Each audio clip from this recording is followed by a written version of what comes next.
বাঁশির এই সুর, এই সঙ্গীত কার না পছন্দ হয়? সবারই খুব ভালো লাগে। এবার এই সুর আসে কোথা থেকে? কেউ বলবেন কৃষ্ণের হৃদয় থেকে। সত্য কথা, এই সুর হৃদয় থেকে নির্গত হয় এবং প্রকট হয় এই বাঁশি থেকে। এই বাঁশিটাকে দেখুন, এই ছিদ্রগুলি দেখুন, প্রত্যেকটা সুর থেকে নিজস্ব একটা স্বর নির্গত হয়। এবার যে ব্যক্তি এই সমস্ত সুর এবং স্বর বুঝতে পারেন, এতে নিপুণ, তিনি এই বাঁশির দ্বারা যে সুর নির্গত করবেন তা তো মধুর অবশ্যই হবে। এবার জীবনের সাথেও কিছুটা এরকমই ঘটে। জীবনের কিছু নীতি থাকে, অর্থ, কুটুম্ব এবং আধ্যাত্মিক। যদি জীবনের প্রত্যেকটা মুহূর্ত সুখময় হয় এরকম আপনি চান, তাহলে এই তিনটি নীতিতে আপনাকে নিপুণ হতে হবে।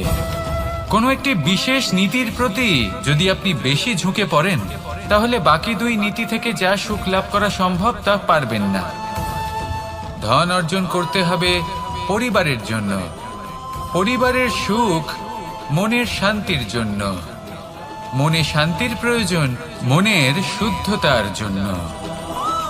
যখন এই মন শুদ্ধ হবে, জীবন শুদ্ধ হবে, পবিত্র হবে, সুন্দর হবে এবং ভালোবেসে বলবে রাধা রাধা। জল, এ হলো জীবনের আধার পঞ্চতত্ত্বের মধ্যে একটি, আর অত্যন্ত বিশেষ। এর থেকে অনেক বড় শিক্ষা পাওয়া যায়। এই জল, গন্তব্যের বিষয়ে এর স্পষ্ট ধারণা আছে। ও জানে ওর লক্ষ্য কি, আর প্রয়াস করে ততদূর সে পৌঁছেও যায়। এটি পর্বত থেকে বয়ে নিচে নেমে আসে, নদীর সাথে সমাহিত হয়ে তার সাথে বয়ে চলে, চিরসবুজ বনানী গড়ে তোলে, প্রাণীদের তৃষ্ণা নিবারণ করে, সামনে এগিয়ে চলে, মানুষের সাথে মিলিত হয়। যারা একে বাঁধের মধ্যে বেঁধে রাখতে চেষ্টা করে, সে বন্দি দশাতেও থেকে যায়, মানুষের কল্যাণ করে। তারপর বাঁধ থেকে মুক্তি পেয়ে এগিয়ে চলে, কোথাও ধাক্কা খায়, কোথাও বাধা পড়ে, কোথাও যদি পথ খুঁজে না পায় তাহলে পথ খুঁজেই নেয়, আর যেখানে পথ থাকে না সেখানে পথ বানিয়ে নেয়, আর শেষ পর্যন্ত নিজের লক্ষ্যে পৌঁছেই যায়, অর্থাৎ সমুদ্রে গিয়ে সমাহিত হয়ে যায়। আমাদেরও কিছুটা এরকমই হয়ে উঠতে হবে। যেখানেই যাবেন সকলের কল্যাণ করুন, সামনে এগোন। আপনি কোথাও পড়ে গেলে, ধাক্কা খেলে আঘাত লাগবেই, উত্থান পতন লেগেই থাকে। সামনে এগোতে থাকুন। কোথাও পথ না পেলে তা খুঁজে নিন, কোথাও পথ না থাকলে তা বানিয়ে নিন। নিজের গন্তব্যের কথা সব সময় মনে রাখুন। শেষ পর্যন্ত নিজের মোক্ষ লাভ আপনি অবশ্যই করবেন। আর আমার সাথে ভালোবেসে বলুন রাধা রাধা। জীবনের প্রত্যেক মুহূর্ত আমাদের কিছু না কিছু শিক্ষা দেয়, নির্ভর করছে আমাদের দৃষ্টিভঙ্গির উপর। যেমন নদী হলো আমার অত্যন্ত প্রিয়, নদীতে ভ্রমণ করতে আমার খুব ভালো লাগে। কি বলেন? নদীতে সবসময় নতুন কিছু থাকে, ও পুরনো কিছুই নিয়ে বসে থাকে না, সব সময় প্রবাহমান, কখনো থামে না। ততক্ষণ থামে না যতক্ষণ না সাগরে গিয়ে সমাহিত হচ্ছে। ঠিক এইভাবেই আমাদেরও উচিত নিজের জীবন অতিবাহিত করা, নদীর মতো, প্রত্যেক মুহূর্ত নতুন। তাই সেইভাবেই জীবন যাপন করুন। পুরনো কিছুই একত্রিত করে রাখবেন না, বিগত স্মৃতির মাঝে নিজেকে হারিয়ে ফেলবেন না।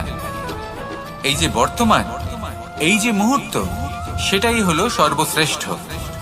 এর মাঝেই জীবন যাপন করুন, নদীর মতো প্রবাহমান হতে শিখুন। আপনি শিখে গেলে তাহলে মনে রাখবেন, আমার আপনার মাঝে বিচরণ করতে বড়ই ভালো লাগবে। যে ব্যক্তি আনন্দের সাথে জীবনের প্রত্যেকটা মুহূর্ত অতিবাহিত করে, কোনো চিন্তা ছাড়াই প্রবাহমান হয়, কখনোই থামে না, যতক্ষণ না মুক্তি লাভ করছেন, এমন ব্যক্তির মধ্যেই রাধাকৃষ্ণ বসবাস করেন। তাহলে আসুন আমার সাথে ভালোবেসে বলুন রাধা রাধা। সূর্যের প্রকাশ, অন্ধকারকে দূর করে দেওয়া সেই মহানায়ক। এই সূর্যের প্রকাশ যখন পৃথিবীতে এসে পৌঁছয় কি হয়? এই পৃথিবী জেগে ওঠে, প্রত্যেক প্রাণী জেগে ওঠে, মানুষ জেগে ওঠে, নিজের কর্ম করেন, জীবন যাপন করেন। এই ঘুমের মৃতপ্রায় স্থিতি কাটিয়ে উঠে জীবন যাপন করতে শেখেন। এটাই হলো প্রভাব সূর্যের প্রকাশের। এবার এই প্রকাশ যে সূর্যের থেকে পাই তিনি কি করেন? তিনি নিজেকে জ্বালান আমাদের জীবন প্রদান করার জন্য। প্রত্যেকটা মুহূর্ত তিনি তাপ সহ্য করেন আমরা যাতে সেই প্রকাশ লাভ করি। এটাই হলো জীবনের সারমর্ম। যদি আপনিও এই সংসারে প্রকাশ ছড়িয়ে দিতে চান তাহলে আপনাকেও তপ্ত হতে হবে, নিজে জ্বলতে হবে, সেই কর্ম করতে হবে যেটা কঠিন হতে পারে কিন্তু আসলে শ্রেষ্ঠ। তবেই এই সংসারের সেবা করতে পারবেন, সংসারকে পথ দেখাতে পারবেন। নিজের অন্তরের প্রকাশ জাগ্রত করুন, তবেই সেই সকল ব্যক্তি যারা পাপের অন্ধকারে নিমজ্জিত হয়ে আছেন তারা জাগ্রত হবেন। সেই সকল ব্যক্তিকে জাগিয়ে তুলুন, প্রেরিত করে তুলুন সুখী হওয়ার জন্য যারা সুখী হতে পারছেন না। সেই সকলকে প্রেরিত করুন সাফল্য লাভের যারা সফল হতে পারছেন না। নিজের অন্তরের সূর্যকে জাগ্রত করুন, চারিদিকে শুধু প্রকাশই প্রকাশ হবে, জীবনই জীবন থাকবে, আনন্দই আনন্দ থাকবে। আর এই মন বারবার প্রসন্ন চিত্তে বলে উঠবে রাধা রাধা। আমাদের গৃহে অনেক কক্ষ রয়েছে, কিন্তু এমন কি আছে যে একটাই থাকে? আমাদের গৃহের দ্বার। এমন কেন হয়? অনেক দ্বার তো থাকতেই পারে। ভেবে দেখুন, একটা বিশাল ভবন রয়েছে, তার চতুর্দিকে অনেক দ্বার আছে। ভালোই হবে, যাতায়াত করতে সুবিধা হবে, কিন্তু এমন আমরা কেন করি না? এবার আপনি বলবেন যে এটার উত্তর তো সহজ। যতগুলো দ্বার থাকবে ততজন দ্বারপালও থাকবে। কে কখন কোথা থেকে আসবে, কোথায় চলে যাবে সেদিকে খেয়াল থাকবে না, চুরির সম্ভাবনাও বেড়ে যাবে। যাক, এই বিষয় অন্তত আপনি বোঝেন। সেই জন্য আপনার গৃহে একটাই দ্বার রয়েছে, কিন্তু আপনার মনের বিষয় কি জানেন? আপনার মনেও কি কোনো দ্বার আছে? নেই। তার মানে যে কোনো ব্যক্তি যেখান থেকে খুশি আসতে পারে আর আপনার মনে যা খুশি প্রবেশ করিয়ে চলে যেতে পারে। কোনো বাধার সম্মুখীন না হয়ে কোনো ব্যক্তি আপনার মনে যা কিছু প্রবেশ করিয়ে চলে যাবে, তা সে আমাদের পক্ষে শুভ হোক, অশুভ হোক বা যতই ঘাতক হোক না কেন। সেই ভাবনা হতে পারে বাসনাময়, ক্রোধে পরিপূর্ণ, মতভেদে পরিপূর্ণ, বিদ্বেষ বা অহংকারে পরিপূর্ণ, বা কোনো ব্যর্থ ভাবনা হতে পারে। বিশ্বের যে কোনো ভাবনা মনে এসে বসবাস করতে পারে। এবার মনে যা ভাবনা থাকবে মন সেটাই অনুভব করবে। নেতিবাচক ভাবনা যদি মনে ঘর করে মন সুখ অনুভব কি করে করবে? সেই জন্য আবশ্যক হলো মনের মাঝে ইতিবাচক সত্তার দ্বার গড়ে তোলা। অর্থাৎ কোনো ভাবনা যদি আসে এবং ইতিবাচক হয় তাহলে তাকে মনে প্রবেশ করতে দিন। যদি তা আপনাকে আর্থিক, সামাজিক, পারিবারিক, আধ্যাত্মিক লাভ দেয় তাহলে তাকে প্রবেশ করতে দিন। যদি না দেয়, যদি তা নেতিবাচক ভাবনা হয় তাকে দ্বার থেকেই আবার ফিরিয়ে দিন। যত শুভ চিন্তায় থাকবে এই মন, ততই শুভ হবে আপনার জীবন। আর এই মন সুপ্রসন্ন হয়ে বলবে রাধা রাধা। আমি জীবনে অনেক ভালো মানুষের সংস্পর্শে এসেছি। এমন ব্যক্তি যিনি আজীবন জ্ঞান লাভ করে থাকেন, পড়তেই থাকেন, জ্ঞান অর্জন করতেই থাকেন, অত্যাধিক জ্ঞান অর্জন করতে থাকেন। কিন্তু এইটুকুই কি যথেষ্ট? ধরে নিন কোনো ব্যক্তি শিল্পকলার বিষয়ে অনেক বই পড়ে ফেলেছেন, কিন্তু কখনো শিল্পকর্মই করেননি। তাহলে সেই জ্ঞানের কি লাভ? কোনো লাভ নেই। এবার এটাই আমাদের জীবনে শেখা প্রয়োজন।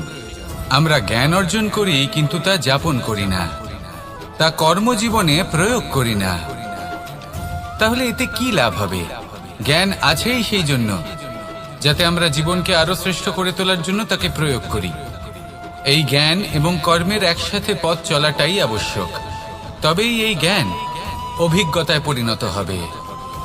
আর অভিজ্ঞতা দ্বারা যে জ্ঞান লাভ হয় সেটাই সবথেকে বেশি গুরুত্বপূর্ণ, সেটাই হলো সবথেকে বেশি লাভদায়ক। সেজন্য শুধু জ্ঞান অর্জন করবেন না, তাকে প্রয়োগ করুন, তাকে কর্মজীবনে প্রয়োগ করুন, জীবনকে আরো শ্রেষ্ঠ করে তুলুন। আর আমার সাথে ভালোবেসে বলুন, রাধা রাধা। আমরা সবাই প্রকাশের অনুগামী। সূর্যের থেকে আমরা প্রকাশ লাভ করি এবং সেই প্রকাশের কারণে আমরা সবকিছু দেখতে পাই। আর হয়তো সেই জন্য আমরা সূর্যকে এত মান্য করি, তাকে সম্মান করি, তাকে পুজো করি। কিন্তু এই সংসারে শুধুমাত্র সূর্যই কি আছেন যিনি প্রকাশের উৎস? না। যখন সূর্যাস্ত হয় তখন কি হয়? তখন চন্দ্রমা প্রকাশ দিয়ে থাকেন, উনি আমাদের পথ দেখান। আর যখন চন্দ্রমা থাকেন না তখন কি হয়? তখন আমাদের গৃহ প্রকাশময় করে তোলে ছোট্ট একটা প্রদীপ। অর্থাৎ আকার বা নাম গুরুত্বপূর্ণ নয়, গুরুত্বপূর্ণ হলো গুণ। আপনিও এই গুণগুলি আপন করুন। চন্দ্রমা বা প্রদীপের মতো সূর্যের অনুপস্থিতিতেও প্রকাশের কিরণ ছড়িয়ে দিন। সৎপথে চলুন আর আমার সাথে ভালোবেসে বলুন, রাধা। জীবনে কখনো কখনো আপনি কি অর্জন করেছেন, তার থেকেও বেশি গুরুত্বপূর্ণ হলো এটা যে আপনি কি ত্যাগ করেছেন। কিন্তু কোন কোন বিষয়ে সাবধান থাকতে হবে তা মন দিয়ে শুনুন। জীবনে যখনই আপনি আপনার লক্ষ্য স্থির করবেন তখন ভ্রম থেকে সাবধান থাকুন, কারণ তা আপনাকে লক্ষ্যভ্রষ্ট করে দিতে পারে। যখন যাত্রা করবেন তখন আলস্য থেকে সাবধান থাকুন, কারণ সেটা আপনাকে আপনার যাত্রা পূরণ করতে দেবে না। যখনই ন্যায় করবেন তখন বন্ধুদের থেকে সাবধান থাকুন, কারণ তারা আপনার ন্যায় করার ক্ষমতা দুর্বল করে দিতে পারে। যখনই সাফল্য লাভ করবেন অহংকার থেকে সাবধান থাকুন, কারণ তা আপনার সাফল্য আপনার কাছে বেশি দিন ধরে রাখতে দেবে না। আর যখনই আপনি প্রেম করবেন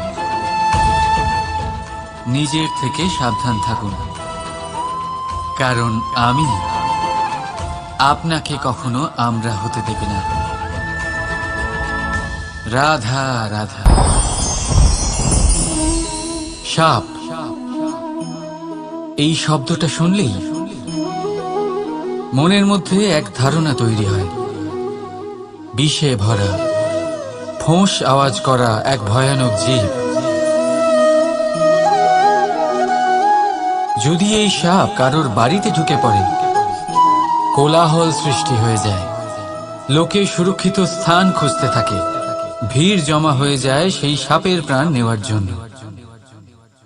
কিন্তু যদি এই সাপ কোনো মন্দিরে দেখতে পাওয়া যায় তাহলে কি হবে? তফাতের কারণ হলো সংস্পর্শ আর স্থান। যখন সেই সাপ শিবের সংস্পর্শে ছিল, মন্দিরের পবিত্র আবহাওয়াতে ছিল, তখন সে দেবতুল্য হয়ে উঠেছিল। নয়তো সে আমাদের কাছে শত্রুই ছিল, তাই না?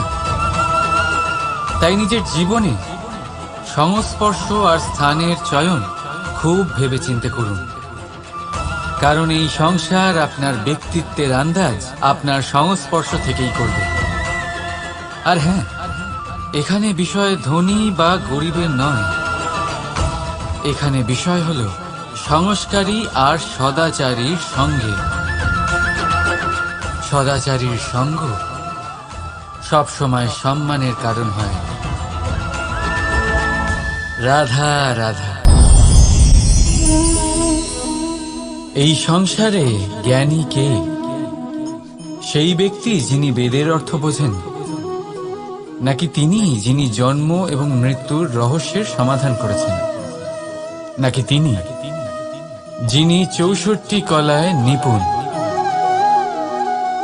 না, এই সংসারে জ্ঞানী তিনি যিনি কেবলমাত্র একটা পার্থক্য বোঝেন, পার্থক্য মেনে নেওয়া আর দৃঢ় হওয়ার মধ্যে।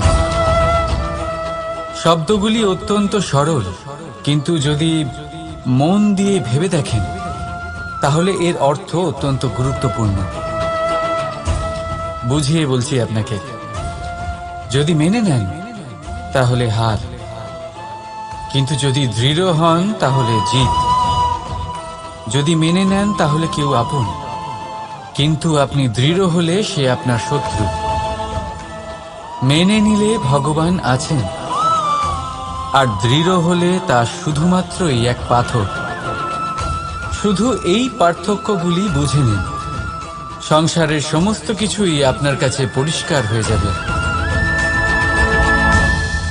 রাধা রাধা। দৃষ্টি মানুষকে দেওয়া প্রকৃতির অন্যতম শ্রেষ্ঠ উপহার। সেই দৃষ্টি যার জন্য মানুষ এই সংসার দেখতে পারে, নিজের পথ দেখতে পারে। কিন্তু সংসারে দৃষ্টি লাভ করেও সবাই মহান হতে পারে না, প্রসন্ন হতে পারে না। প্রসন্ন শুধুমাত্র তারাই হয় যাদের দৃষ্টিভঙ্গি শুভ হয়। এবারে যারা গোলাপে শুধুমাত্র কাঁটা খুঁজে পায়, আপনার ভাবনাগুলিকে শুভ করুন আর ভালোবেসে বলুন রাধা রাধা। আমার সামনে রয়েছে গরুর দুধ, যা 2 দিন পর্যন্ত ভালো থাকে। যদি এই দুধ গরম করে জমানো হয় তাহলে তৈরি হয় দই, যা 3-4 দিন অবধি ভালো থাকে। যদি এই দইকে মন্থন করেন তৈরি হবে মাখন, যা অনেক সপ্তাহ ভালো থাকে। আর যদি এই মাখন ফোটানো হয় তাহলে তৈরি হয় ঘি, যা বহু বছর ভালো থাকে। মানেটা বুঝলেন? তাপ আর মন্থন। জীবনে যত পরীক্ষায় উত্তীর্ণ হতে পারবেন, যত কষ্টের তাপ সহ্য করতে পারবেন, যত মন্থনের বাধা পেরোতে পারবেন, ততই যশ, শক্তি আর সামর্থ্য বাড়তে থাকবে। তাই কর্ম করুন, কঠিন বাধার সম্মুখীন হন, আর মন্থন করে মন শুদ্ধ রাখুন। মন প্রসন্ন হয়ে বলবে রাধা রাধা।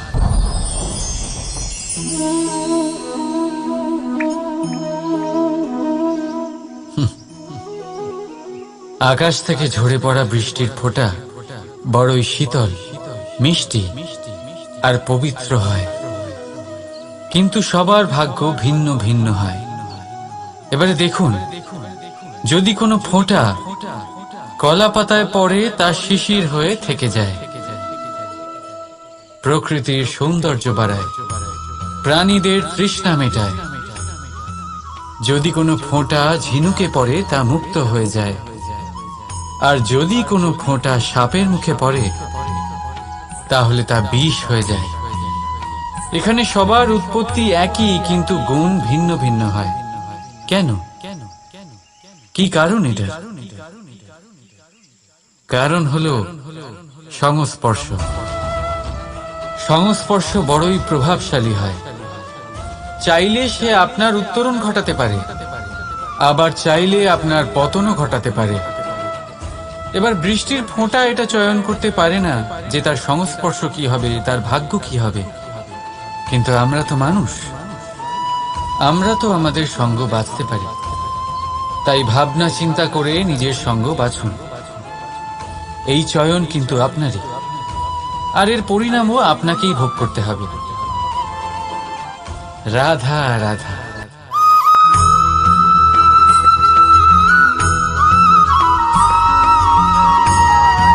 কর্ম এবং ফল। মানুষের স্বভাব হলো এটাই যে তিনি নিজের প্রত্যেক পরিশ্রমের প্রতিফল প্রার্থনা করেন। বেশিরভাগ সময় এই ফলাফলের চিন্তা করতে করতে, কল্পনা করতে করতে উনি কর্ম করতে থাকেন, যে আমি এই কাজটা করলে এই ফল পাবো।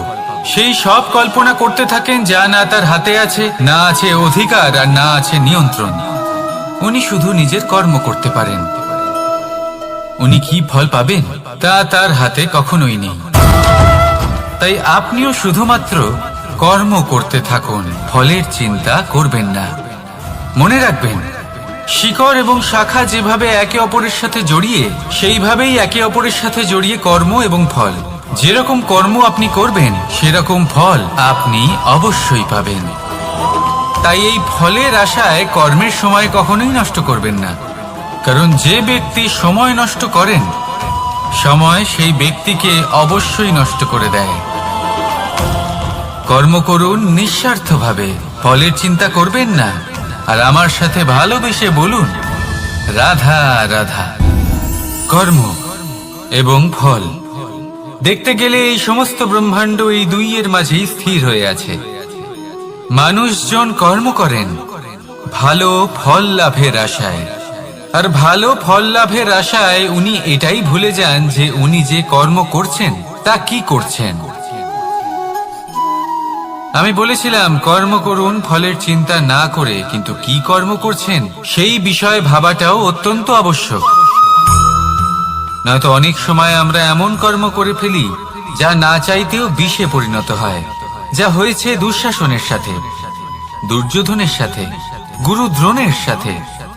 একজনের মানসিকতা উচিত ছিল না, একজনের বিবেক উচিত ছিল না, আরেকজন যে পক্ষ নির্বাচন করেছিলেন সেই পক্ষ উচিত ছিল না। আর যা কিছু ওনাদের সাথে হলো, আপনার আমাদের সকলের সাথে তা হতে পারে। আমি বলেছিলাম কর্ম করুন, ফলের চিন্তা করবেন না, কিন্তু এই কর্মের বিষয়ে বিচার করে দেখাটাও ততটাই আবশ্যক। দেখুন, কর্ম করার উচিত প্রক্রিয়া ফলের চিন্তা না করা, কিন্তু যদি আপনার কর্ম শুভ হয় তাহলে তার ফলও নিয়তি আপনাকেই দেবে। সর্বদা কর্ম করার সময় এটা ভাবুন যে আপনার এই কর্ম এই সংসারকে, এই সমাজকে, আপনার পরিবারকে, আপনার আশেপাশের মানুষজনকে কোন দিশায় নিয়ে যাবে। যদি এটা সবার জন্য মঙ্গলময় হয় তাহলে কর্ম করতে থাকুন। আর হ্যাঁ, নিশ্চিত রূপে ফলের চিন্তা করবেন না। আসুন আমার সাথে ভালোবেসে বলুন রাধা রাধা। বটবৃক্ষের বীজ সর্ষের দানার থেকেও ছোট হয়, কিন্তু যখন তা নিজের রূপ ধারণ করে তখন তা বিশাল বৃক্ষের আকার ধারণ করে, যা সহস্র বছর ধরে বেঁচে থাকে, ছায়া প্রদান করে, পাখিদের আশ্রয় প্রদান করে, আর দেয় পথচারীদের বিশ্রাম করার স্থান। কেন? কারণ সেই ছোট বীজ তা মাটির ভেতরে গিয়ে নিজের খোলস ত্যাগ করে। অন্ধকারে থাকে সে, যতই আলো আসুক না কেন, যতই বর্ষা আসুক না কেন, সব সহ্য করে। আর তারপরে একটা চারা গাছ অঙ্কুরিত হয়, তারপর ধীর গতিতে একটা বিশাল বৃক্ষতে পরিণত হয়। দেখুন, জীবনে কঠিন সময় আসে, এই জন্য নয় যে আপনি হার মেনে নেবেন, এই জন্য আসে যাতে আপনি ভবিষ্যৎ নির্মাণের জন্য নিজেকে তৈরি করতে পারেন। যদি কঠিন সময়ে আপনি ওই বীজের মতো দৃঢ় হয়ে থাকতে পারেন, তাহলে আপনিও একদিন সেই বিশাল বৃক্ষের মতো নিজের অস্তিত্ব গড়ে তুলতে পারবেন, যা সহস্র বছর পর্যন্ত মনে রাখা হবে। আসুন আমার সাথে ভালোবেসে বলুন রাধা রাধা। এই ব্রহ্মাণ্ড কত বৃহৎ, তাই না? যার সম্মুখে এই পৃথিবীকেও একটা বিন্দুর মতো মনে হয়। আর এই পৃথিবীতে আমরা কে হই, আমাদের আকার কিরকম, আমাদের অস্তিত্বই বা কি?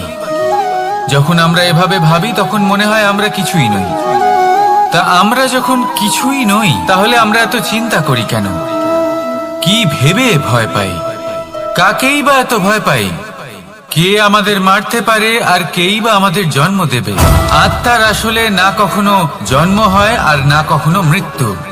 আত্মা শুধুই শরীর বদল করে। আপনি, আমি, আমরা সকলে এই শরীর নয়, আমরা হলাম আত্মা, যা হলো পরম আত্মার পরম অঙ্গ। সেই জন্য মনে রাখবেন, বাইরের কোথাও দেখবেন না, নিজের অন্তরের গভীরে গিয়ে দেখুন, আত্মাকে উপলব্ধি করতে শিখুন। ক্লেশ, ভয়, চিন্তা, এই সব কিছুর থেকে নিজেকে দূরে রাখুন, তাহলেই উপলব্ধি করতে পারবেন পরমাত্মা কে। তাহলে আসুন আমার সাথে ভালোবেসে বলুন রাধা রাধা। পরিবর্তন এই সংসারের শাশ্বত নিয়ম। কোন রাজা নেই যিনি চিরকাল রাজা থাকেন, কোন ধনী ব্যক্তি নেই যিনি চিরকাল ধনী থাকবেন। এই সংসারে সূর্যের স্থান নেওয়ার জন্য চন্দ্রিমার আগমন ঘটে। কোন স্থান যাকে পতিত বলা হয়েছিল সেখানে মহল তৈরি হয়েছে। কোন স্থান যাকে আজ মলিন বলা হয়েছে কাল সেখানে মন্দিরও স্থাপন হতে পারে। কোনো ঋতু চিরকালের জন্য থাকে না, কখনো সময় চিরকাল একরকম থাকে না। আজ যা আপনার কাছে রয়েছে কাল অন্য কারোর ছিল। আজ যে আপনার কাছে রয়েছে কাল তা অন্য কারোর কাছে চলে যাবে। আপনার সাথে কিছু থাকলে তা হলো আপনার কর্ম, কিন্তু সেই কর্মের পরিণামও আপনার নয়। আপনি শুধু কর্ম করুন, বাকি সবকিছুই পরিবর্তনশীল। কিন্তু সেই পরিবর্তনকে দেখে ভয় পাওয়ার প্রয়োজন নেই, তাকে স্বাগত জানান। যদি আপনি হাসি মুখে সেই পরিবর্তনকে স্বাগত জানান, তাহলে এই পরিবর্তনও হাসি মুখে আপনার সাথে থাকবে। আসুন আমার সাথে ভালোবেসে বলুন, রাধা রাধা। সঞ্চয়। মানুষের যখন থেকে বোধ বুদ্ধি হয় সঞ্চয় করতে আরম্ভ করে দেন। সঞ্চয় করতে থাকেন ভোজনের, সঞ্চয় অর্থের, সঞ্চয় শক্তির। নিজের জন্য করেন, নিজের পরিবারের জন্য করেন, নিজের স্ত্রীর জন্য করেন, সন্তানের জন্য করেন, সন্তানের সন্তানের জন্য সঞ্চয় করেন। সঞ্চয় করার জন্য ওনার কাছে অনেক কারণ রয়েছে, কারণ উনি এটা ভাবেন যে এই সঞ্চিত শক্তির জন্য কেউ ওনার কোনো ক্ষতি করতে পারবে না। মানুষ ভুলে যান একটা গুরুত্বপূর্ণ কথা, এই সত্য, উনি এই সংসারে খালি হাতেই এসেছিলেন, আর এখান থেকে ওনাকে খালি হাতেই যেতে হবে। যা এখানকার তা এখানেই থেকে যাবে। আর যদি কিছু ওনার সাথে যায় তা হলো ওনার কর্ম, আর কিচ্ছু নয়। তাই যদি কিছু অর্জন করতে চান তাহলে শুভ কর্ম অর্জন করুন, আত্মশক্তি অর্জন করুন, কারণ পরলোকে এটাই হবে আপনার সম্পত্তি। তাহলে কি এটা আপনি অর্জন করতে চান না? আসুন আর আমার সাথে ভালোবেসে বলুন, রাধা রাধা। সদিচ্ছা। দেখতে গেলে 3 অক্ষরে তৈরি এই শব্দ, কিন্তু সমস্ত ত্রিলোক তার উপরেই আধারিত। আপনি এই সংসারে এসেছেন, তখন অবশ্যই শ্বাস নেবেন, কিন্তু তার বদলে আপনাকে কিছু তো দিতেই হবে। আপনার উপর নির্ভর করছে আপনি কি দেবেন। কি দেবেন এই সংসারকে, এই সমাজকে, নিজের পরিবারকে, আর তার বদলে কি নেবেন? যশ নাকি অপযশ? দেখুন, এক ছিল রাবণ, যে কিনা সমুদ্র পার করলো সীতাকে অপহরণ করার জন্য, আর এক ছিলেন রামচন্দ্র, যিনি সমুদ্র পার করেছিলেন, সেতু বানিয়ে গিয়েছিলেন সীতাকে ফিরিয়ে নিয়ে আসার জন্য। দুজনেই সমুদ্র পার করেছিলেন, শুধু পার্থক্য ছিল সদিচ্ছাকে বোঝার, লক্ষ্যের। অনেক মানুষের যাত্রা একরকম হতেই পারে, কিন্তু আনন্দ তখনই লাভ করবেন যখন লক্ষ্য শুভ হবে, মহান হবে। এই লক্ষ্য দিয়ে এই সংসারের কল্যাণ হবে এবং মানুষের সম্মান হবে। যদি আপনার সংকল্প উচিত হয় তাহলে আপনার লক্ষ্য উচিতই হবে, নয়তো শুধুমাত্র বিনাশ হবে। আর উচিত এটাই হবে যে বিনাশের হাত থেকে যেন নিজেকে বাঁচানো যায়, কি বলেন? তাই জীবনে যে লক্ষ্য স্থির করছেন মনে রাখবেন তা যেন শুভ লক্ষ্য হয়। যদি এরকম হয় তাহলে আপনার যাত্রা, আপনার জীবন দুটোই শুভময় হবে। আসুন আর আমার সাথে ভালোবেসে বলুন, রাধা রাধা। সুরক্ষা। এই সুরক্ষা আসলে কি? এটা কি কোনো কবচ নাকি কোনো সীমা? এই সুরক্ষা আসলে অন্য কিছু। আমাদের মাতা পিতা, আমাদের প্রিয়জন, আমাদের বন্ধু, এই সমাজ, আমাদের শুভাকাঙ্ক্ষী, আমাদের আত্মীয়, এনারা সবাই আমাদের জীবনে কোনো না কোনো ভাবে সুরক্ষা দিয়ে থাকেন, একটা কবচ দিয়ে থাকেন কোনো না কোনো রূপে। কিন্তু দেখতে গেলে আমাদের পরাক্রমের পথে, আমাদের বীরত্বের পথে, আমাদের সাহসের পথে এই সুরক্ষাই সব থেকে বড় বাধা হয়ে দাঁড়ায়। একবার ভেবে দেখুন, যদি আপনি কোনো সুরক্ষাই না পান, বা যদি আপনি এই সুরক্ষা ভেঙে বাইরে আসতে পারেন, তাহলে আপনার বীরত্ব চরম সীমায় পৌঁছে যায়। কেন? কারণ তখন আপনি জানেন যে এই সংসারের সম্মুখীন আমাদের নিজেদেরই হতে হবে। আপনি বুঝে যান যে শত্রুর সম্মুখীন এবার নিজের বলের দ্বারা, নিজের পরাক্রমের দ্বারা, নিজের সাহসের দ্বারা করতে হবে। আর তখন আমাদের মনের মধ্যে এই শক্তি জাগ্রত হয়। এই শক্তি অন্তরেই বসবাস করে, শুধু এটা চিনে নিতে হবে, একে জাগ্রত করতে হবে। আর এটা সুরক্ষা ভেঙে যাওয়ার পরেই সম্ভব হয়। আর যারা নিজের শক্তি সম্পর্কে জানেন, যিনি নিজেই জানেন তিনি কতটা শক্তিশালী, তিনি নিজেই নিজের সুরক্ষা কবচ চিরকালের মতো ভেঙে ফেলে দেন, ঠিক কর্ণের মতো। আর তারপরে দেখুন, আপনার পরাজয় হোক বা বিজয়ী হোক না কেন, সেটাই অনেক বড় হয়, সেটাই প্রশস্ত হয়ে থাকে। সেই জন্য ত্যাগ করুন নিজের ভয়কে, নিজের আশেপাশের এই সুরক্ষা চক্রকে ভেঙে ফেলুন, আর সম্মুখীন হন এই সংসারের নিজের শত্রুর সম্মুখীন হন। পরাক্রমের এই অঙ্কুর, তা অঙ্কুরিত হওয়ার জন্য বীজের উপরের এই কবচ, এটা ভেঙে যাওয়া অতি আবশ্যক। আসুন আমার সাথে ভালোবেসে বলুন, রাধা রাধা। যখন আমরা হাঁটতে থাকি আর আমাদের পায়ে কাঁটা বিঁধে যায়, তখন মুখ দিয়ে আহ বেরিয়ে আসে, কান্না চলে আসে, আর অনেক সময় অভিশাপও বেরিয়ে আসে। কিন্তু আমরা কি কখনো এটা এইভাবে দেখেছি, এইভাবে ভেবেছি যে আমরা যে পথে চলেছি সেই পথে কাঁটা বিঁধেছে, নাকি আমরা সেই পথ নির্বাচন করেছি যাতে শুধুই কাঁটা রয়েছে? নাকি আমরা এভাবে ভেবে দেখেছি যে এই কাঁটা আমাদের কষ্ট দিতে এসেছে, নাকি এটা আমরাই বিছিয়ে রেখেছিলাম? সাবধান থাকা উচিত ছিল, কারণ কাঁটা বিঁধলে যন্ত্রণা হবে, চিৎকার করে ফেলতে পারি, মুখ থেকে অভিশাপও বেরিয়ে আসতে পারে। কিন্তু এই অভিশাপ শুধুমাত্র আমাদের তরফ থেকে অভিশাপ হয়, সামনের ব্যক্তিটির ওপরও নির্ভর করে। এবার সেই ব্যক্তি যদি এমন হয় যে ফুল আর কাঁটা এই দুই সমানভাবে গ্রহণ করতে পারে, তার কাছে অভিশাপও বরদানে পরিণত হয়। শেষ পর্যন্ত ব্যাপারটা দাঁড়ায় ভাবনা, চিন্তা, দৃষ্টিভঙ্গির ওপর। কারণ আপনার এই ভাবনাই সত্যি হয়ে সামনে আসে।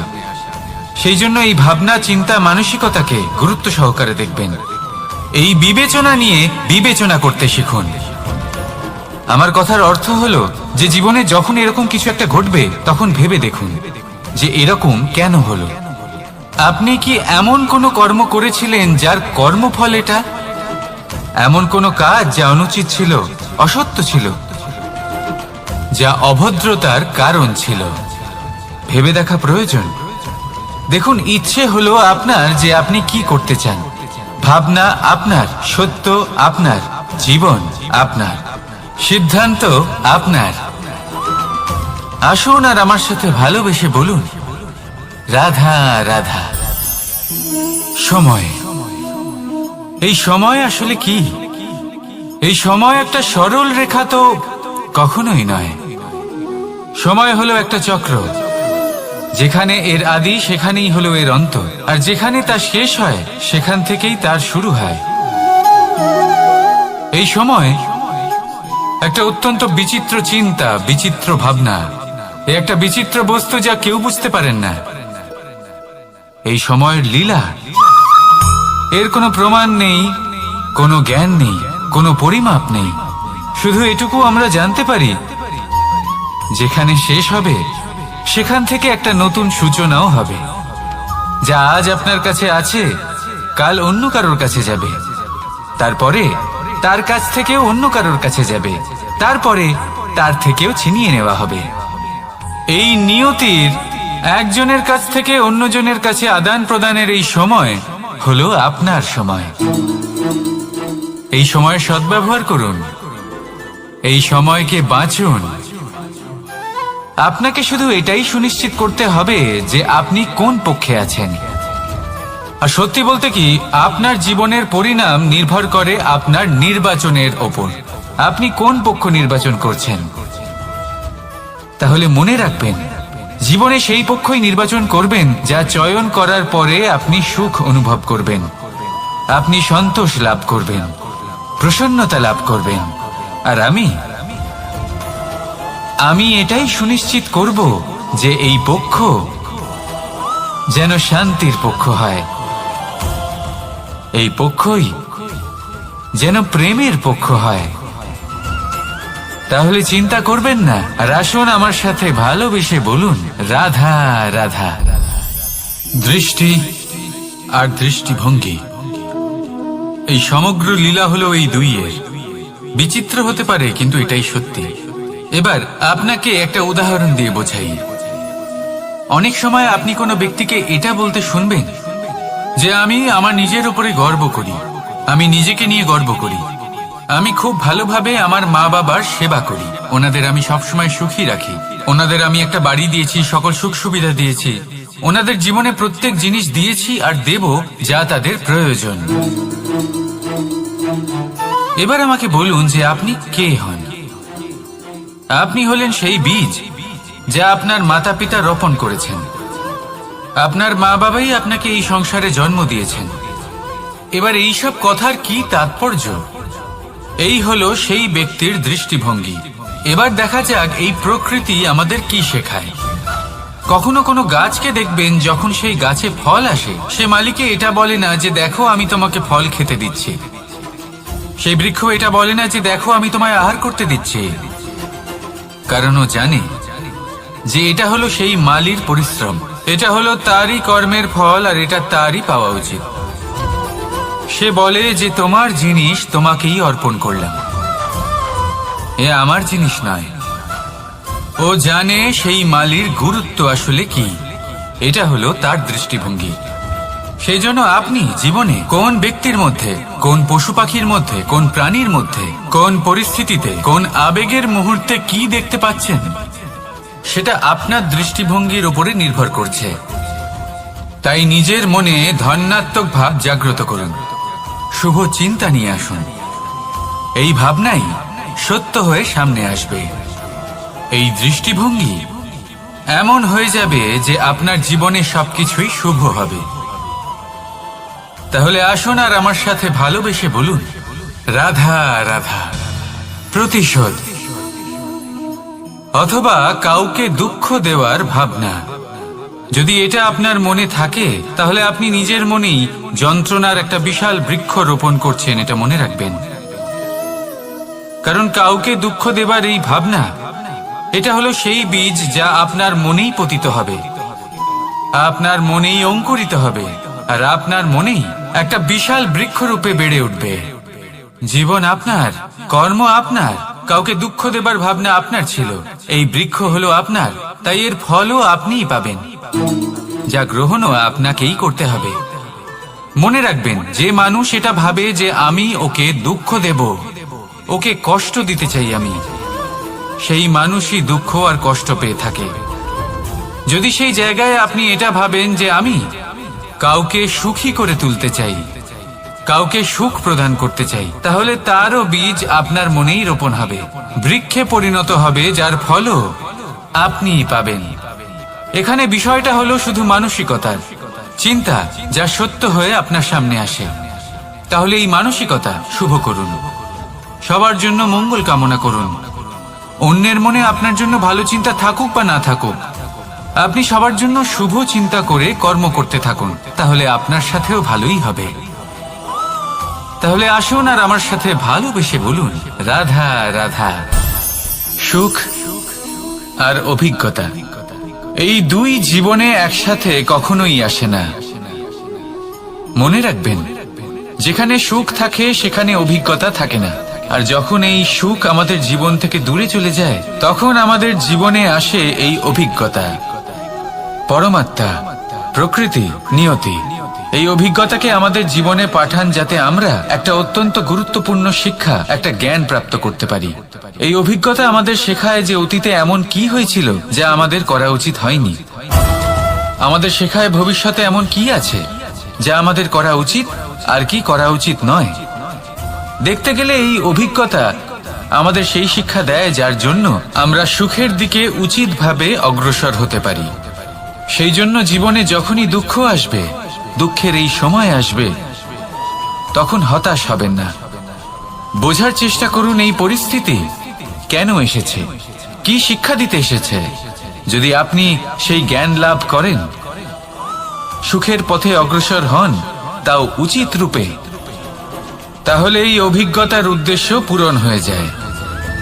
তাহলে আসুন আর আমার সাথে ভালোবেসে বলুন রাধা রাধা।